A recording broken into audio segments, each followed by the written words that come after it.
You are listening to the third season of my podcast, which will be an English special this time, called the Money and Meaning Podcast.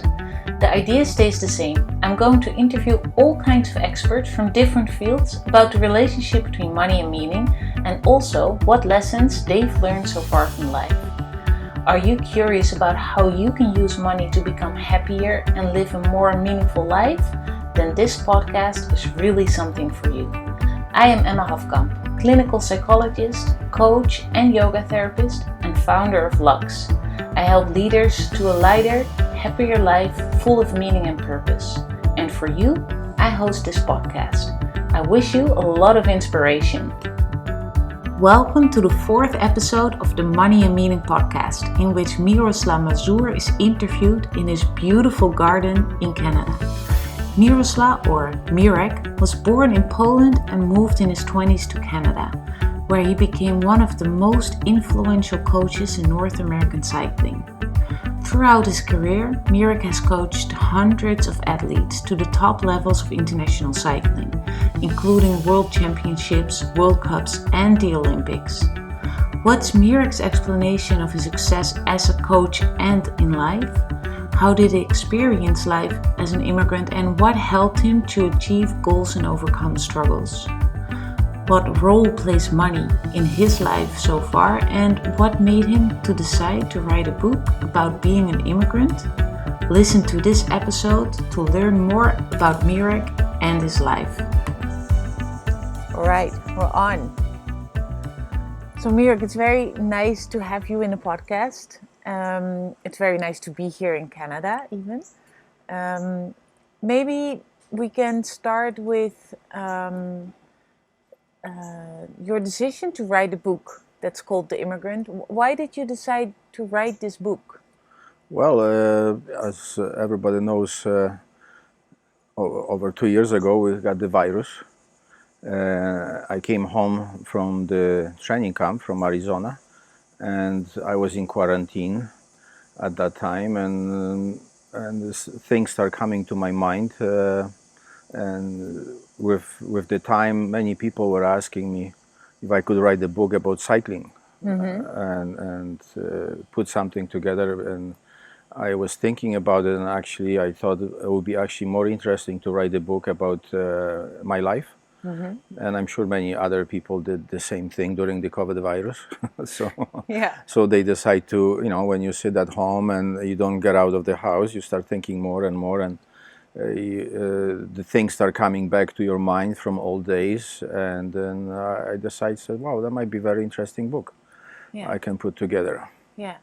So you thought, okay, let's not make it only about cycling, but basically about your whole life and you being an immigrant in Canada.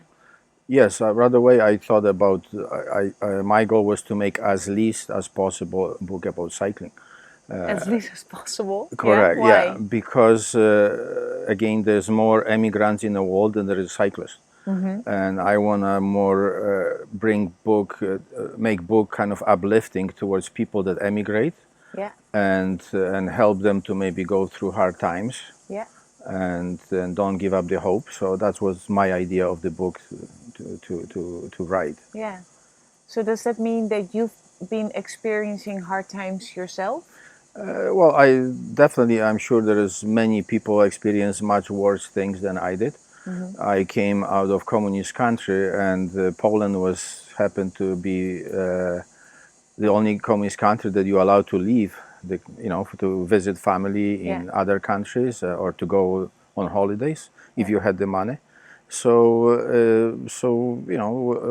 it wasn't very easy for me, but overall for Polish people it was much easier to leave the country compared to, let's say, somebody from Africa that they had to take a boat or drowned or do crazy stuff to leave it. Yeah. So maybe we can start with your time in Poland, because that's where you're born. Yeah. How was your childhood over there? I had a great childhood. As Poland was for kids, all I remember was very positive things.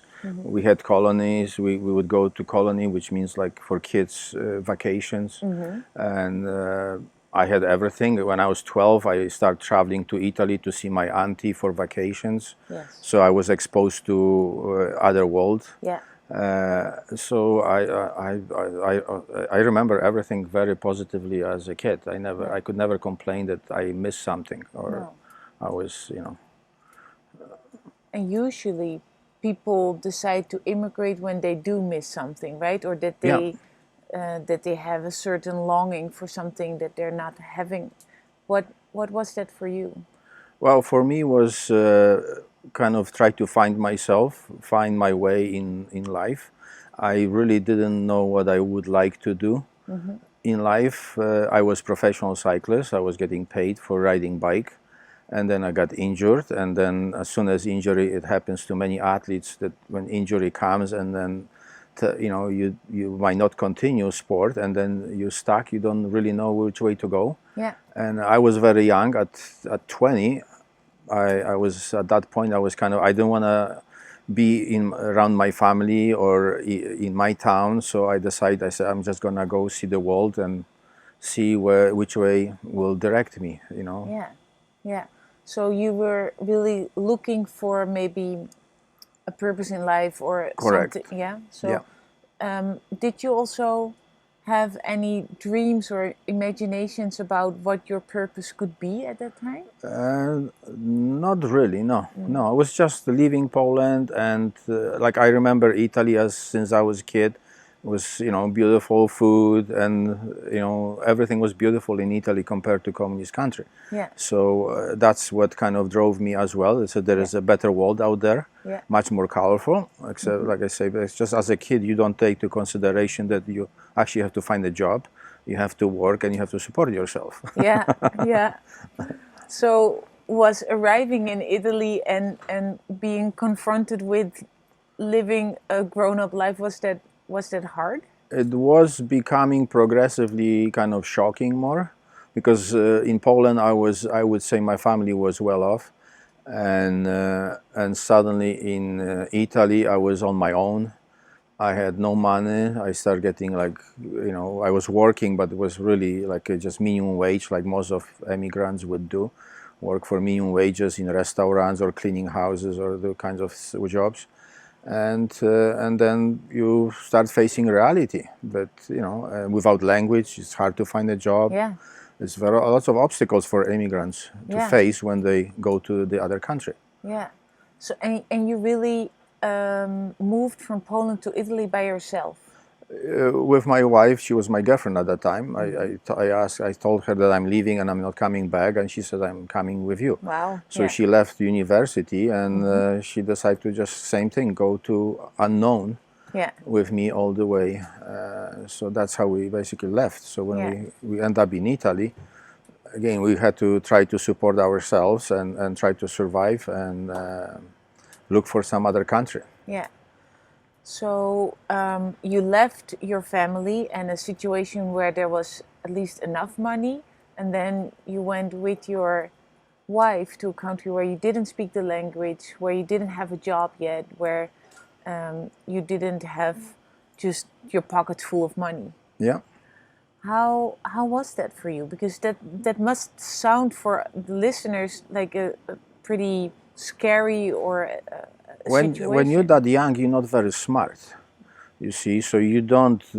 You like I said, reality is you first time you're facing reality. Like I said, the job, finding job, speaking language, and try to survive the life. It's just became reality that you have to try to go through that. Yeah.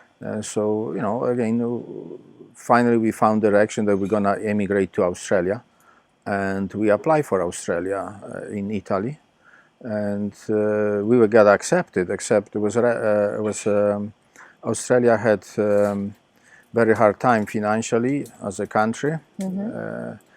So they told us to wait until they opened the borders for immigrants again, because recession was there pretty high. And so we said we're not gonna wait anymore in a refugee camp. So we applied for Canada, and Canada accepted us very quickly, and there we were flying to Canada next thing.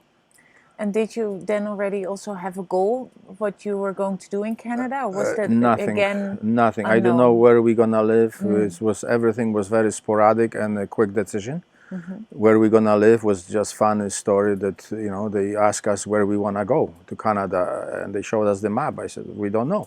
So where's the warmest place? They said Vancouver. So we said okay, we go to Vancouver. Right. Because we didn't have clothing for winter time. Yeah. So they flew us to Vancouver. Yeah. So all decisions were made like on the spot. Yeah.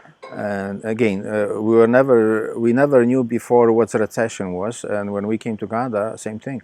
It was very high unemployment, like 16% unemployment in Vancouver. At that time, it was a very high recession, no jobs, nothing. And it was another thing that we couldn't really understand. But at the same time, we were kind of happy that we were finally in a country that we wanna be, and kind of we reached our point of destination. Yeah. So. So then you arrive in Canada again, a completely new country. Did you speak English by then? No. So again, I couldn't even believe I will ever learn English, because it was for me first thing was so difficult when I first, I mean, I heard English before in the movies, of course, but I never had understood that I might have to learn that language. And first thing to me was like, I will never learn this. There's no way. And next thing you know, I was going to school, to Canadian government gave me 6 months of English school. And I went through that, and I could very well speak and understand everything, so it was much easier after 6 months. Yeah. So you went from Poland to Italy to Canada. When you arrived in Canada, how long did it take for you to get a sense of what your purpose was, the reason why you left Poland? It took a long time, I mean long time, 2 years maybe, because I was looking for job when I finished school, and it was very hard to find a job. So it was very kind of, and I don't know what I was looking for. I don't know what I want to do. So I was walking the streets, and I was like, okay, I'm looking for a job. What I'm looking for? Like what do I want to do? Yeah. And just happened that I saw a bike shop. And I said, oh, I just want to see what kind of bikes they're selling. And I had no money, of course, but I want to see bicycles. Yeah. So when I went to the bike shop, and the salesman in the bike shop says, oh, we're selling this and that. I said, maybe you're looking for somebody to hire. And he says, oh, you can talk to our boss. And I met the boss, and right away I got hired as a bike mechanic, just by accident, really. Wow. Yeah. And he hired me, and I became I was so happy I had this job during the recession. At the same time, my neighbors, my friends were laughing at me because I was making same money as welfare. But I didn't care. I was just happy that I was working and I was meeting people. Yeah. And I continued doing it. Yeah. So for you, at least having a job and something that you like was more important than how much money you earned with it? Correct, yeah. To meet people at that time, I was just happy because no one wanted to be friends with me at that point. My wife was pregnant, and we are only 20 years old, and we had nothing, so nobody wants to be friend with you at that point, which is understandable, I guess. But at that point, like I had something to say, some goal. Yeah. To go and do my best, and I was doing my best when I was working there, and meeting people, everything started falling into place. Yeah, so can you take the listener a bit from there? Like what started falling in place? How did that look like for you? When I was working at the bike shop, when I made enough money, I bought myself a bicycle, and I started riding bike with the owner of the Rocky Mountain. And then I didn't speak much, I was quiet, but he started asking me because I was kind of strong rider at that point still, and so he started asking me questions, and he said, well, why don't you join us on the team, on the club? And I said, no, I can't because my wife has a kid and I have to work. Yeah. So he says, oh, what about if you're gonna coach?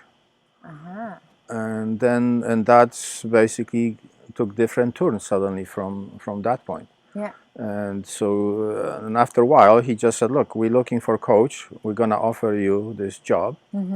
and we would like you to help us with cycling. And that's how, as a young kid, I was only 23, and I suddenly I found this job that I never was looking for. Actually, I was a bicycle coach. And when that offer came to you, did you immediately feel, oh yeah, this is what I like, this is what I want to do? No, I was skeptical because I was to myself. Came from the country that coaches were well over 40 years old, 50. My coaches, so to me I was kind of a joke. That young, try to tell other people how to ride bike, which I should be still racing at that point. So I didn't really believe much in it until they gave me a bunch of kids to coach. And I noticed how much they actually needed me to help them. Yeah. And then after that, they sent me to coaching seminars with some top class coaches in North America. And I heard this one coach having a very nice speech about coaching and philosophy of coaching. And he kind of convinced me that this is it, that I can actually make a difference. So what was it in that philosophy that made you think, yeah, this is it, this is important? Well, for me, coaching was just like looking at my coaches and everything. I never found as a big deal, but this guy, he won his name was Donahue, and Jack Donahue, and he was a basketball coach for the college, and he won the championships with some college in U.S.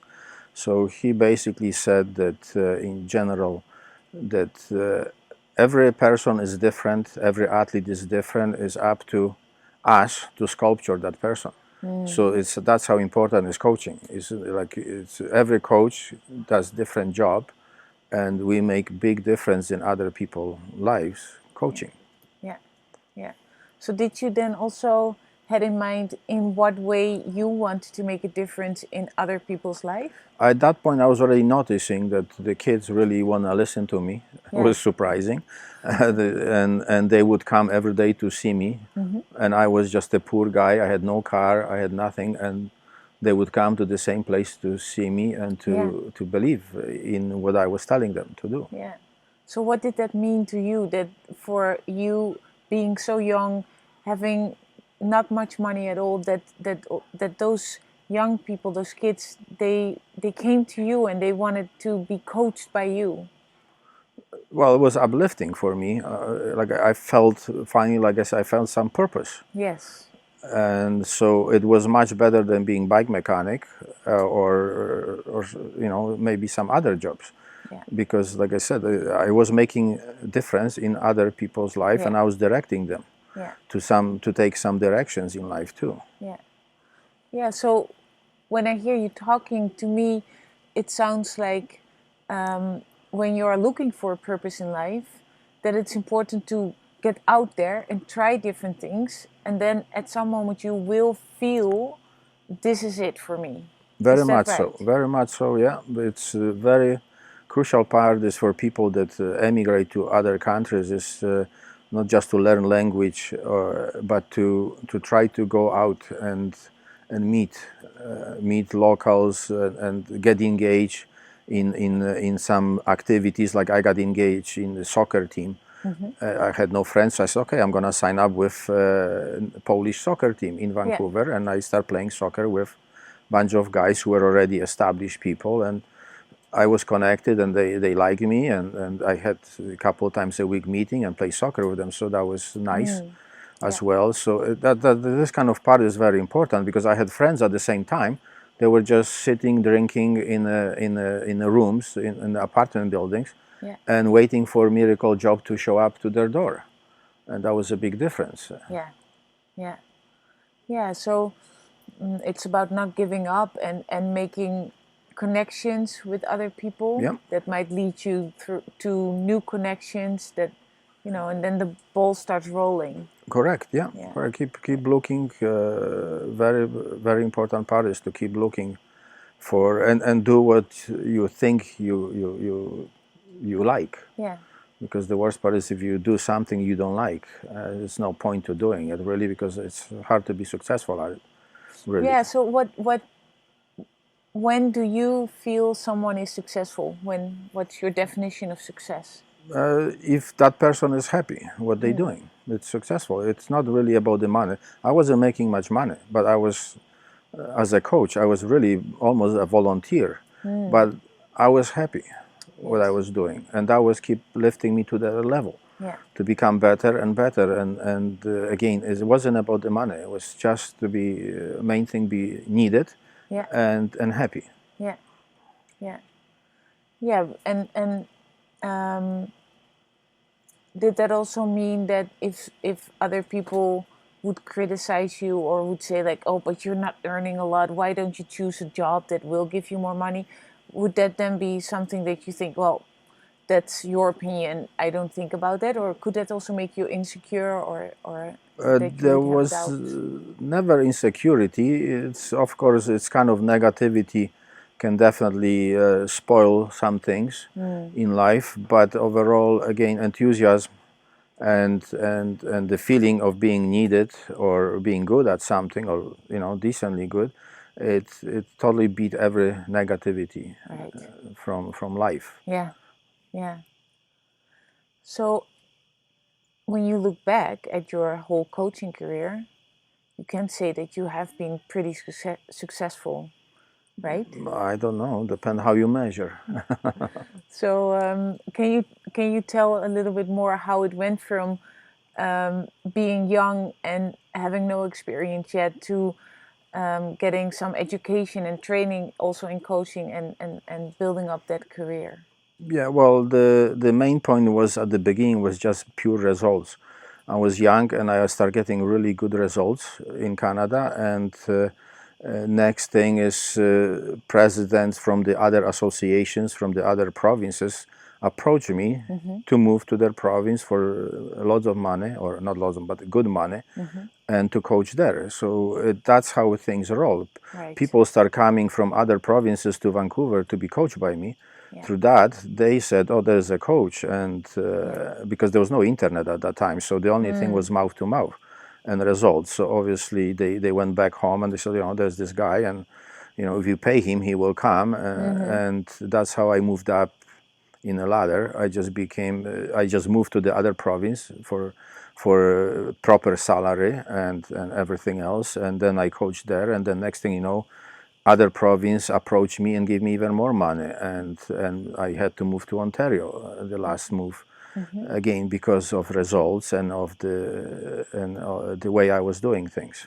As people liked it, I never had to apply for a job or anything. It was just a mouth-to-mouth kind of situation. People were learning about me and seeing me working at the competition. Yeah, so basically the results that you could show with your athletes was your marketing. Yeah, it was except like I said, it was no internet, nothing. It was just based on when they met me. Yeah. And this. And how important were the results for you personally? Well, I'm very competitive person, and results one thing is, but I always want to see my athletes performing at their best. I don't care, they could have lost the race, they could have come last, but if they made their best effort in a race, I was perfectly happy. Winning was not necessarily number one thing. I just want to see them performing on their top level. Yeah. So what's your style or your strategy to get the best out of an athlete? I don't know, actually. It's just again the coaching. Many people ask me why did you get so many good results? How did you do it? I said, well, what's the difference between other coaches and you? And I said, there's no difference. We all know the same. I said, I don't know much more than others. The difference is, again, is the similarity. If you give 5 people a piece of wood and ask to sculpture something, every one of them will chisel something different out of that wood. And the same thing is with coaching. We all know the same thing, and we all chisel different athletes. And some coaches are better motivators. Some of them make athletes work harder. Some of them use right methods at the right time, coaching methods, and so everything comes. There's so many aspects of coaching. You just have to choose the right thing at the right time, I guess. And I was lucky enough. And also, you have to have good material on the top of it. You have to come across talented athletes to chisel them out. So there's lots of aspects to be successful. Yeah. And did you then also have criteria when you would take on an athlete to coach them, or could you do anyone as long as they gave money? I coached people who really want to be coached. It wasn't the results or anything else. It's, as long as they were coming to my training sessions, they did their efforts and they did their best in the competition. I was quite happy with it, even if they would come last. As long as they were happy with their performance and I was happy with what they accomplished personally. So, and how would you deal then with athletes that weren't performing at their best, or didn't put everything in it? Well, definitely you have to have a talk and try to mobilize them to next time. If they were a couple seconds off, that those couple seconds was just a matter of couple efforts to win. So sometimes they would get second place at the World Championships or Olympics, and I probably could have been. I was upset because they could have won more likely if you look at their file and they say, oh, your heart rate wasn't there or something, and so you decide like, well, it wasn't your best effort. You could have won this race. Then you're unhappy, even with the super performance. That's the thing. But if rider came maybe, like I said, fifth, but you see the heart rate, everything was up there, maximum, you can't ask more than that from the athlete. Yeah. So, I mean, I don't know nothing about this whole sports world, but what I've seen from the outside, that there's more and more attention to also the mental aspect of doing sports, and coach people in the mental aspects as well, and not just the physical aspects. Is that something that you also give attention to, or not at all? Or? Very important. Mental aspects is probably, because, like I said, all the coaches know the same almost methods, training methods, intervals, all kinds of stuff. But the approach of the coach and attitude is very important. How they give that to the athlete, how athletes should think. And so that's why, I always like to get athletes that were coming from zero, from the street, because then I had no one influence them, and they right away switched to my way of thinking and approaching training and approaching racing. Yes. So it was a little bit tougher way, of course, my way, but I was getting results. And what was tough about your way? I don't think it was tough really, but training, we trained better, we trained harder, and the toughness at the end of the races, and I think the guys they were much better. Like my riders were much tougher always at the end, and I used to bike with them all the time, and I used to suffer with them, so I never show any weakness that way. I was trying to always be example of how hard you have to work. Right. Yeah. And I'm also wondering, because when I'm coaching people in the mental health sector, I know that the relationship between me and the coachee is very important as well to get results. How important is that for you and the athlete, the relationship you have? Well, it's very important. The rider is happy and confident what they do. And the coaching job is about getting somebody confident what they do. And if you tell them you're honest about it, many coaches are not honest, and they don't say the truth, or sometimes they just don't know the truth. Maybe they don't see properly the truth. So there's a huge difference about how you work with every athlete. Every athlete is different. Some of them need more be pushed. Some of them need to be a little bit gentle, an approach to them. Is that something that you feel when to do what with which person? I think just with me, I felt like just came more likely, like naturally. I don't know. Yeah. Would you say that's a kind of intuition, or? Yeah, more likely, yeah, because I wasn't, as an athlete, I wasn't like a super winner. I lost lots of races, I won some, and I know how it felt winning and losing and being under the bus. And so, I have that understanding. So that's why it allowed me to coach different level athletes, Yeah. and without any stress or anything. It's just, but very up, like I say, coaching job is super important mental part, and coach. I always thought coach should be a kind of a sample for the athletes, how hard they should push. Yeah, yeah. So in what ways did you push yourself? Well, when I was younger, I trained every day with my athletes. So if I did intervals, they did what I did, and I did what they did. I just set up the program, and sometimes, for example, we had days that I didn't want to get out of bed. Yeah. And I said, you have to do it because the guys are waiting. Yeah. And I did it, and everybody knew no one was asking questions, no one was complaining because I was doing it. Yeah. If I was in a car or on a motorcycle, more likely there was lots of people were tired, and they said, well, we're not doing, we're too tired.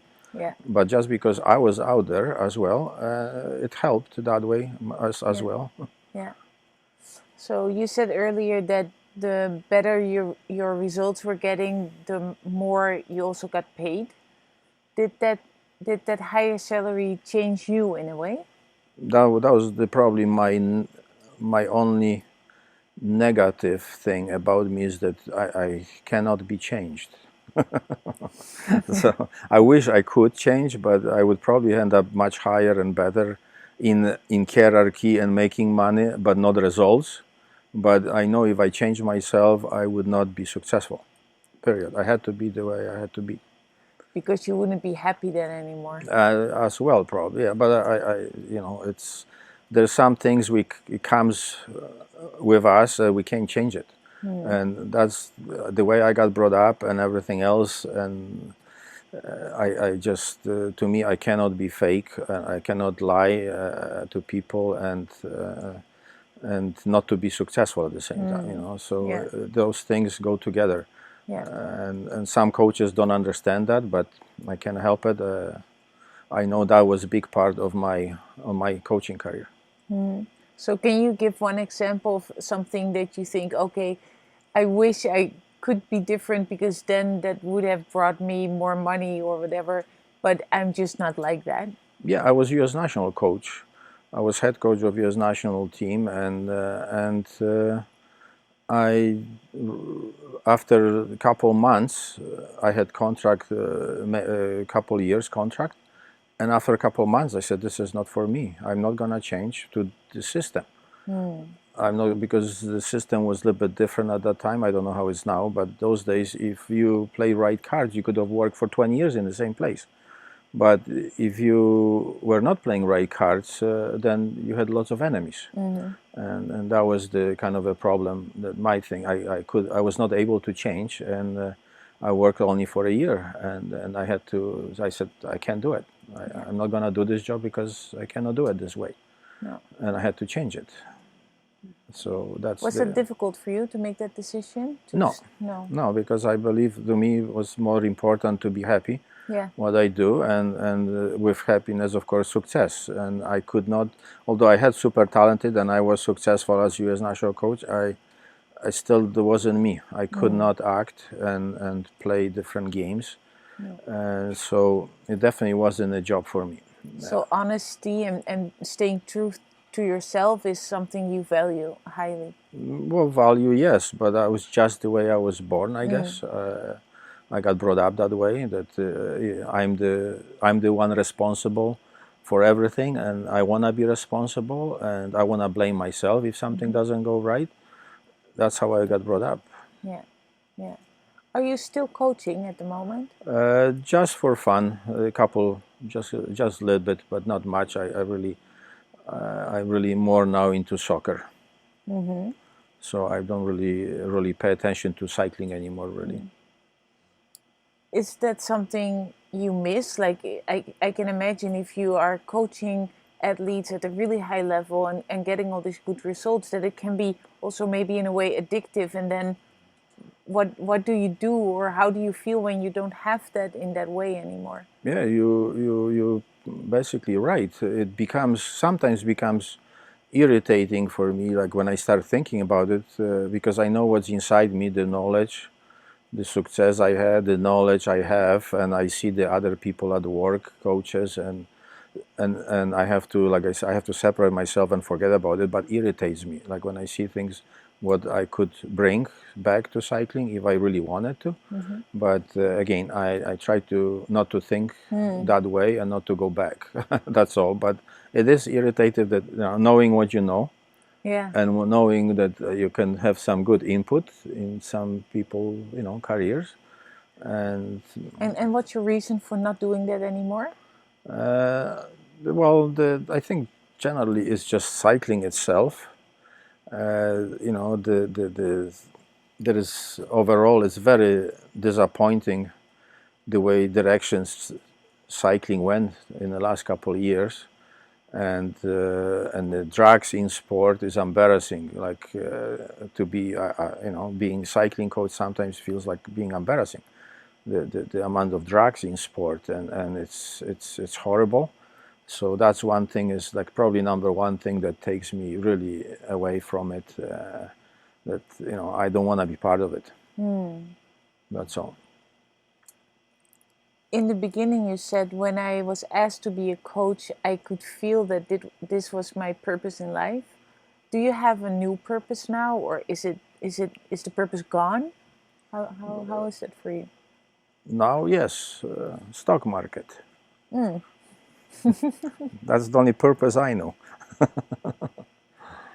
That's a completely different world. That's right. Yeah, just have fun. Yeah, but just to be competitive of something else. Yeah. But no, it's now it's I'm quite happy what I achieved in my life. Really, I don't really search for anything now to be to have results or anything. I'm just happy what happened, and that's why the book actually was the last thing probably I wanna do. I would do a cycling book actually, but I don't think there's enough cyclists in Canada to buy my book, and that's again to produce the book and it costs a lot of money, and then sell 500 or 1,000 copies is just not worth it. But that's another thing I could probably done it, write the cycling book, totally cycling, compared to this book about the immigrant, about life and survival and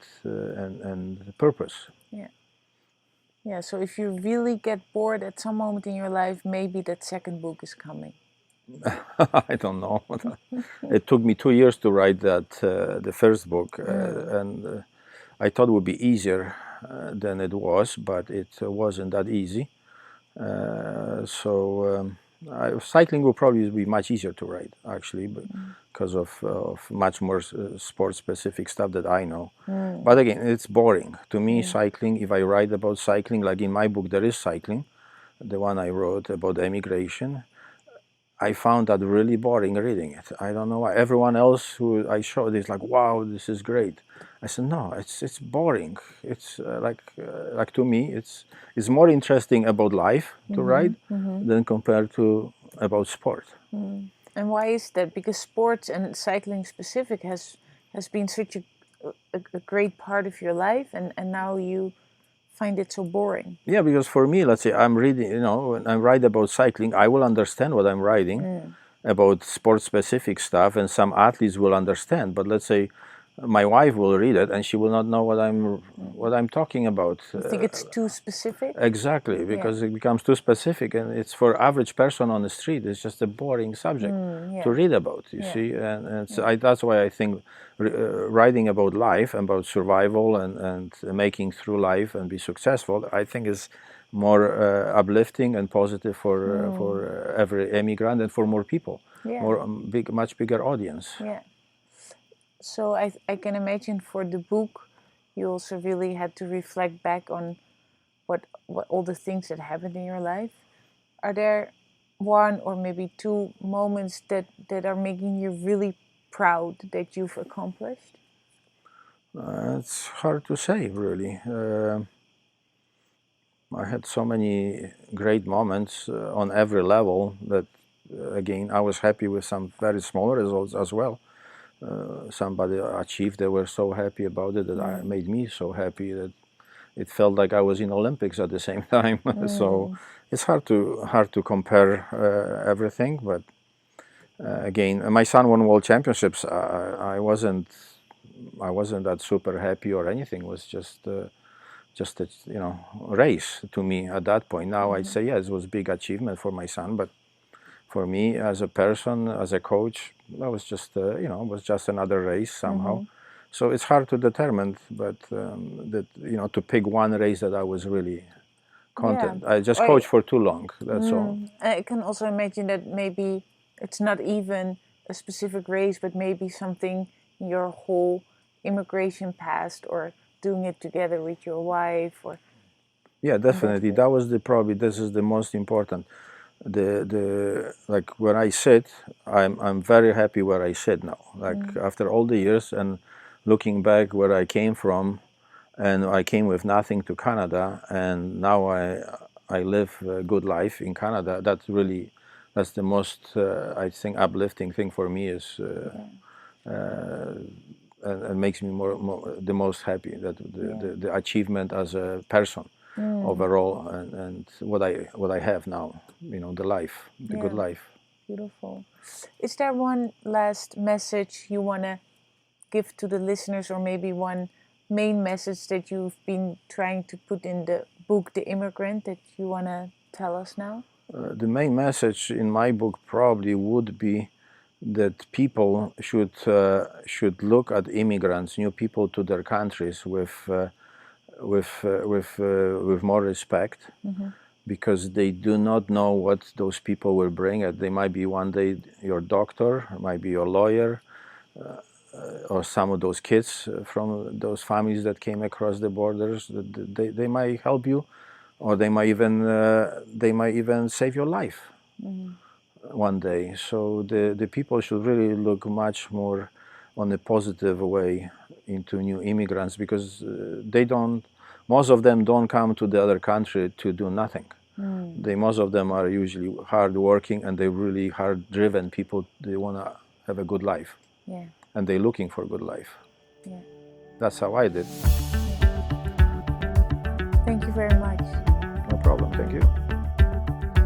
I hope you've enjoyed this episode and you got inspired. Don't you want to miss any episode anymore? Then subscribe to the Money and Meaning podcast by clicking the follow or subscribe button. I would also really appreciate it if you could leave a review in the app you used to listen to this episode. Do you have the feeling that you also want to discover how you can lead a lighter, happier, healthier, and more meaningful life? Check out my offer on my website. You find the link in the show notes. I offer everything in English, and online is definitely an option. And who knows, we might meet each other soon.